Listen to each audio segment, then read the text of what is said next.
একটা ছ্যাঁকা খেয়েছিলাম। 30 তারিখে ভোট হওয়ার কথা। যৌবনের প্রথম ভোট, কখনো ভোট দেওয়া হয়নি। এটা তো গোপনীয়, এটা আমি কেন বলবো?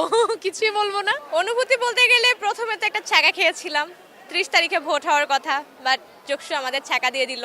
দেন আবার সেটা পোস্টপোন করে 6 তারিখে, মানে আবার প্যাচ আপ হলো আমাদের। সো হ্যাঁ, আফটার প্যাচ আপ তো ভালোই লাগছে, মানে অনুভূতি খুবই জোস। এই যে সেজে গুজে একদম পুরো পাঙ্খা সেজে চলে আসছি, অন্যান্যরাও সেজে গুজে আসছে, খুব ভালো লাগছে। একটা ফেস্টিভ ফেস্টিভ মোড আছে, ঈদের মতো লাগছে। আমি সাধারণ শিক্ষার্থী হিসেবে যা বলবো, আমার চোখে কিছু পড়ে নাই। আমি সামনাসামনি কোনো ঝামেলা বিশৃঙ্খলা কিছু দেখি নাই। জগন্নাথ যেটা অলওয়েজ হয়, ঝামেলা হয়, এইবার হয় নাই লাকিলি। বাট ইন্টারনাল কিছু অভিযোগ বা এটুকু থাকেই। এখন এটা স্কিপ করতে হবে, এটা বাদ দিতে হবে, এটা ধরা যাবে না।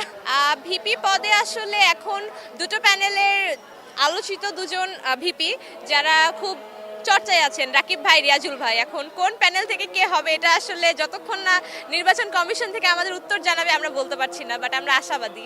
ভোট দিতে পেরে আমি আসলে 3টার পরে একদম শেষে ভোট দিয়েছি, মানে সিরিয়াল আমাদের লাইনে যে আছে, লাইন অনেক লম্বা হয়ে গেছে, সবার শেষে ভোট দিয়েছি।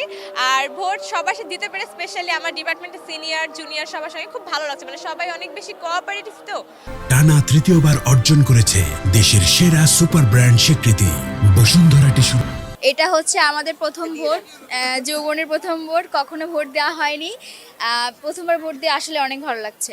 আর এই আমেজটা তো অনেকদিন ধরেই হচ্ছিল নির্বাচন উপলক্ষে, তো আজকে এটা শেষ হলো, এটাকে মিস করব অনেক। যাদের সাথে দেখা হয় না, ক্লাসেও মোটামুটি আসা হয় না, তাদের সাথে দেখা হয়েছে, সবাই মিলে একসাথে ছবি তোলা, গল্প করা, ভোট নিয়ে আলোচনা করা, কে কাকে দেবে, এই জিনিসটা আসলে একটা উৎসব মুখর একটা পরিবেশ। খুবই ভালো, খুবই ভালো। এটার আবার অনুভূতি তো ব্যক্ত করার কিছু নাই, খুবই ভালো লাগছে। একটা উৎসব মুখর পরিবেশ, এবং এটা মনে হচ্ছে জগন্নাথে একটা উৎসব লেগেছে। এবং আসলাম, সবার সঙ্গে দেখা হলো, অনেক জুনিয়রের সঙ্গে দেখা হলো, সিনিয়রের সঙ্গে দেখা হয়নি, বাট যারা হলো যে এই যে সাংবাদিকতায় আছেন তাদের সঙ্গে দেখা হলো, ভালো লাগলো, আসলে অনেক ভালো লাগলো। আমার চোখে পড়েনি, আমি মানে দেখিনি যে কোথাও একটা ঝামেলা হচ্ছে বা কিছু। আমি আসছি, ভোট দিয়েছি, এই তো এখন গল্প গুজব করছি। এটা তো গোপনীয়, এটা আমি কেন বলবো? কিছুই বলবো না।